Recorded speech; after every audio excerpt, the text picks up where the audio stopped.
आप सभी का होम साइंस क्लासेस में स्वागत है। आज के वीडियो में हम एनसीईआरटी बुक के क्वेश्चन आंसर को सॉल्व करेंगे, जहाँ से हमारा एनसीईआरटी से ही हमारा क्या होता है, एग्ज़ाम में क्वेश्चन पूछे जाते हैं। ठीक है, तो यहीं से हम प्रैक्टिस करेंगे। जो भी एग्ज़ाम एनसीईआरटी से बनते हैं, जो भी इंपॉर्टेंट क्वेश्चन है उसको हम यहाँ पे सॉल्व करेंगे। तो चलिए आज का वीडियो स्टार्ट करते हैं। पहला क्वेश्चन है, वस्त्रों में संरचनात्मक डिज़ाइन डैश द्वारा बनाए जाते हैं। तो जो संरचनात्मक डिज़ाइन है वो किसके द्वारा बनाए जाते हैं? वो कॉलर के द्वारा बनाए जाते हैं। ठीक है, नेक्स्ट है हमारा, किसी रंग का हल्कापन या गहरापन डैश कहलाता है। तो ये कहलाता है हमारा आभा। ठीक है, तो आभा, हल्कापन और गहरापन, ये आभा कहलाता है। फिर नेक्स्ट हमारा, किसी परिधान में एक भाग का दूसरे भाग से संबंध डैश अनुपात द्वारा दर्शाया जाता है। तो ये दर्शाया जाता है 3:5, 5:8 और 5:13, ये तीनों ही के द्वारा दर्शाया जाता है। तो ये उपरोक्त सभी होगा। नेक्स्ट है, किसी परिधान में आकृति एवं रूप का संबंध डैश से दर्शाया जाता है। तो ये हमारा पैटर्न जो होता है ना, पैटर्न के द्वारा दर्शाया जाता है। उसकी आकृति रूप कैसा है परिधान का, तो एक पैटर्न होता है, पैटर्न के अनुसार हम उसको दर्शाते हैं। फिर नेक्स्ट हमारा, निम्न में से कौन सी रेखाएं लंबाई का एहसास दिलाती है? तो आपको सभी को पता होगा लंबाई का एहसास कौन सी रेखाएं दिलाती है। तो लंबी रेखाएं जो होती हैं वो दिखाती हैं, और ये इस टाइप की वस्तुओं को, जो कम हाइट की है उनको पहनना चाहिए, जैसे कि उनकी हाइट ज़्यादा लगे। फिर नेक्स्ट है हमारा, निम्न में से कौन सा रंग गर्म रंग का उदाहरण नहीं है? तो इसमें उदाहरण नहीं है पूछा है, तो वो है बैगनी। ठीक है, बाकी लाल, सतरंगी, पीला गर्म रंग का उदाहरण है। ठीक है, नेक्स्ट है, निम्न में से सिल्क कपड़े के क्या क्या गुण होते हैं? तो सिल्क कपड़े के जो गुण होता है वो पतला होता है, मुलायम होता है, चमकदार होता है। ठीक है, तो ये सभी उपरोक्त सभी इसके अंतर्गत आएगा, क्योंकि वो बहुत सॉफ्ट होता है, मुलायम, इसको देखते हैं ना छूने में, चमकदार होता है, इसलिए उसको जो हमारा शादी विवाह में ज़्यादा पहना जाता है। फिर नेक्स्ट है, निम्न में से कौन सा रंग ठंडे रंग का उदाहरण है? तो ठंडे रंग का उदाहरण इनमें से हरा है। ठीक है, लाल, पीला, संतरी, ये आपको पहले बताया गया। बैगनी वो ठंडे रंग, बैगनी क्या गर्म रंग का था, बाकी ठीक है, ये हरा आपका ठंडा रंग होता है, इसको देखकर अच्छा लगता है।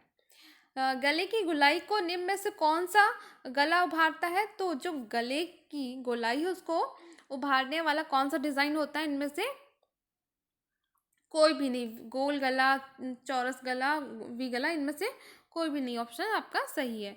फिर नेक्स्ट आता है, परिधान में शरीर की आकृति के अनुसार कौन सा अनुपात आदर्श माना जाता है? तो इसमें जो अनुपात होता है 1/3। ठीक है, और 2/3, जो ये आपका दोनों ऑप्शन बिल्कुल सही है। ये आदर्श अनुपात माना जाता है। अगर कोई भी एक एग्जाम में आ गया तो आप उसको टिक कर लेना। ठीक है, एक लंबी लड़की के लिए निम्न में से कौन सा परिधान उपयुक्त होगा? जो एक लंबी लड़की है, ठीक है, उसका हाइट ज़्यादा है, तो उसमें से कौन सा वो परिधान पहनेगी तो उसके लिए बहुत अच्छा होगा? तो इसमें होगा आधी रेखा और वह बड़ा प्रिंट। तो इस टाइप का डिज़ाइन और बड़ा बड़ा जो उसका प्रिंट होता है वो पहनेगी, तो उसकी लंबाई ज़्यादा नहीं लगेगी, वो ठीक लगेगी। ठीक है, तृतीय रंग कैसे बनाते हैं? तो जो तृतीयक रंग होता है वो कैसे बनाया जाता है?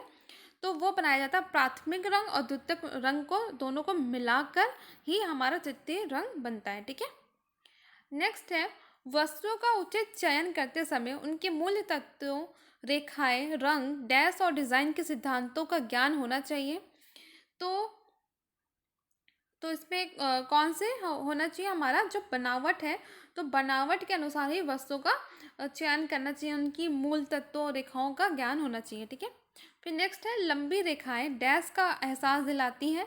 तो जो लंबी रेखाएं होती हैं वो लंबाई का एहसास कराती हैं। जो लंबी रेखाएं होती हैं, तो अगर लंबी लड़कियां पहनेंगी तो वो और लंबी लगेंगी। ठीक है, फिर आता है, डैश रेखाएं लंबी तथा चौड़ाई का एहसास देती है। तो कौन सी रेखाएं होती हैं इस टाइप की रेखाएं? वो होती हैं जो तिरछी होती हैं, जो लंबाई बताती है और चौड़ाई बताती है, जो तिरछी रेखाएं ऐसी होती हैं। ठीक है, फिर नेक्स्ट है निम्नलिखित में से कौन सा उत्तेजक रंग नहीं है, तो इसमें पूछा गया है उत्तेजक रंग नहीं है, तो इसमें से जो बैगनी होता है ना, बैगनी कलर, वो उत्तेजक नहीं है। फिर नेक्स्ट आता है निम्नलिखित में से कौन से अवर्णक रंग है, तो ये कौन से होते हैं, ये उदासीन रंग जो होते हैं ना, उन्हें क्या कहते हैं, अवर्णक रंग। अगर ऐसा पूछा जाए, ठीक है, अवर्णक रंग कौन से है, तो उदासीन रंग होते हैं, ठीक है। अगर इस टाइप से पूछ लिया, उदासीन नहीं पूछा, अवर्णक पूछ लिया, तो आप कंफ्यूज मत होना। फिर नेक्स्ट है प्राकृतिक, फैशनेबल और ज्यामिति किस डिज़ाइन के तत्व का हिस्सा है, तो ये होते हैं हमारा आकार के, ठीक है। नेक्स्ट है कौन सा कारक है जो वस्त्र सामग्रियों में बुनावट का निर्धारण नहीं करता है, तो इस टाइप के वस्त्र जो होते हैं वो होते हैं कपड़े के स्तर पे रंगाई, ठीक है। जब कपड़ा स्तर हो जाता है तब उसकी रंगाई की जाती है, तो ये नहीं होते हैं।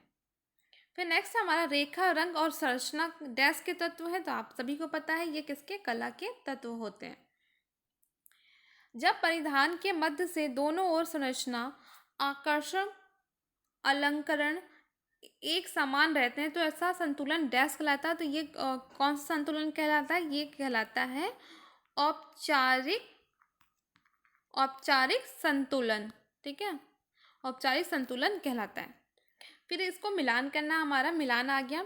तो इसमें पहला है क्षैतिज ऊर्ध्वाधर या लंबवत तिरछी, ये क्या होता है, ये हमारा होता है, इस टाइप के क्या होते हैं, रेखाएं होती हैं। फिर आता है वस्त्र की स्पर्श तथा देखने की गुणवत्ता को दर्शाती है, तो ये क्या दर्शाती है, ये उसकी संरचना तथा बुनावट दर्शाती है। फिर आता है रंग का हल्कापन या गाढ़ापन, आपको अभी बताया गया था, तो ये क्या होता है, हल्कापन और गाढ़ापन उसका मूल्य दर्शाती है किस, ठीक है। फिर लय, सामंजस्यता, संतुलन, दबाव, अनुपात, ये सब होते हैं डिज़ाइन के सिद्धांत। सिद्धांत पूछा तो उसके क्या क्या सिद्धांत है, लय होता है, सामंजस्यता होता है, संतुलन, दबाव, अनुपात, ये सारे इसके क्या है, सिद्धांत है डिज़ाइन के। तो आज के लिए इतना ही। अगर वीडियो पसंद आया तो प्लीज़ वीडियो को लाइक करें, शेयर करें, चैनल को सब्सक्राइब करें।